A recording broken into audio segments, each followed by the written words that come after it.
Welcome back to Capital Catch-Up, the podcast where we sift through the noise to tell you what is actually happening on the floor and in the committees. I'm Victor. And I'm Lenny. It is late February 2026, and looking at the legislative docket this week, we are seeing a fascinating mix of future-looking technology management, urgent healthcare adjustments, and a healthy dose of historical preservation. Absolutely. Let's dive straight into the substantive legislation before we get to the commemorations. One bill that really caught my eye, and likely affects millions of families, is Senate Bill 3886, the Nurses Belong in Nursing Homes Act. This is a critical piece of legislation, Victor. We have been talking about the staffing crisis in long-term care facilities for years now, really since the height of the pandemic earlier in the decade. While the text is technical, the implication is straightforward. This bill aims to incentivize and perhaps mandate higher thresholds for registered nurses in nursing home settings. It builds on previous regulatory efforts to establish minimum staffing standards, but by codifying it into law, the Senate is trying to prevent future administrations from easily rolling back those protections. It's about ensuring that grandma and grandpa aren't just being watched, but are receiving medical care from qualified professionals. Exactly. And moving from healthcare to the machinery of government, we have a pair of bills in the House that sound dry but are incredibly important for the taxpayer's wallet. I'm talking about House Resolution 2417 and House Resolution 5457, both titled the Strengthening Agency Management and Oversight of Software Assets Act. Now, for our listeners who aren't policy wonks, software asset management basically means knowing what you bought. The federal government spends billions on software licenses. Historically, agencies often buy duplicate licenses or pay for subscriptions they don't use. These House resolutions are designed to force agencies to audit their software inventory. It is interesting that we see two bills with the same title, House Resolution 2417 and 5457.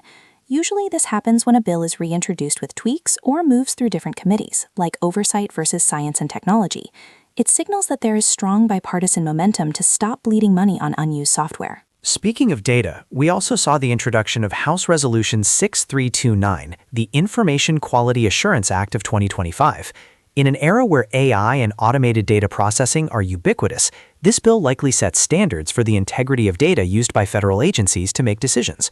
If the government is using data to decide where to build a bridge or how to distribute aid, that data has to be accurate. Shifting gears to consumer issues, there is House Resolution 4626, the Home Appliance Protection and Affordability Act. This one is likely to be a flashpoint.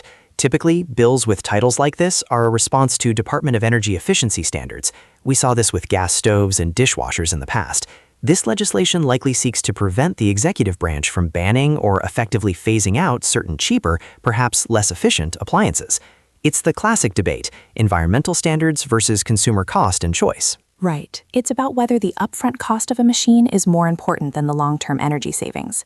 Now, Victor, looking at the calendar, it is late February 2026, which means the Winter Olympics in Milan and Cortina are front and center. That's right. The Senate has been active with resolutions here. We have Senate Resolution 602, supporting the U.S. Olympic and Paralympic teams, and Senate Resolution 623, specifically commemorating the accomplishments of Team USA in ice hockey. It is always nice to see the Senate pause for unity, but they also passed Senate Resolution 614, designating American Heart Month, and Senate Resolution 620 for Rare Disease Day on February 28th. And we shouldn't overlook the education sector. Senate Resolution 617 and Senate Resolution 618 focus on career and technical education, or CTE. I am glad you brought that up. CTE isn't just woodshop anymore. Senate Resolution 618 specifically recognizes the importance of educators who prepare students for high-tech manufacturing, coding, and green energy jobs. This aligns with the broader economic push we've seen to repatriate supply chains. If we want to build chips in America, we need the workforce Senate Resolution 618 is talking about. We also have Senate Resolution 621, designating National Public Schools Week, and Senate Resolution 622 for National FFA Week. A nice shout-out in Senate Resolution 622 to the state of Alaska, celebrating the 50th anniversary of their state FFA charter. It highlights how agricultural education reaches every corner of the country, not just the Midwest. Let's touch on history for a moment. Two bills in the House are looking to preserve our past. House Resolution 1352 designates the General George C. Marshall House in Virginia as an affiliated area of the National Park System. Marshall was the architect of the post-World War II recovery in Europe. Preserving his home is about preserving the memory of American diplomacy at its peak. Then we have House Resolution 1945, the America's National Churchill Museum National Historic Landmark Act. This likely grants additional federal protections or funding eligibility to the museum in Fulton, Missouri, where Churchill gave his famous Iron Curtain speech. It's a reminder of the special relationship between the UK and the US. Moving to personnel, the Senate executive calendar has a long list of nominations.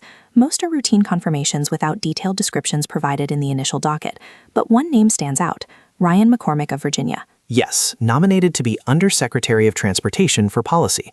This is a key strategic role. The Undersecretary for Policy essentially acts as the brain of the Department of Transportation, overseeing the long-term strategy for infrastructure grants and safety regulations.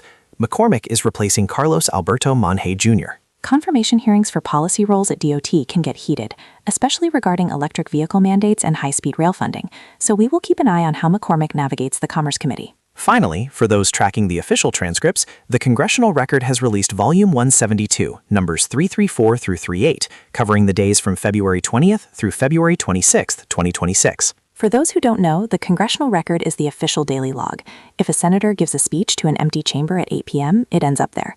These specific volumes will contain the full text of the remarks regarding the Olympic resolutions and the introductory statements for the Nursing Home Act we discussed earlier. It's a lot to digest.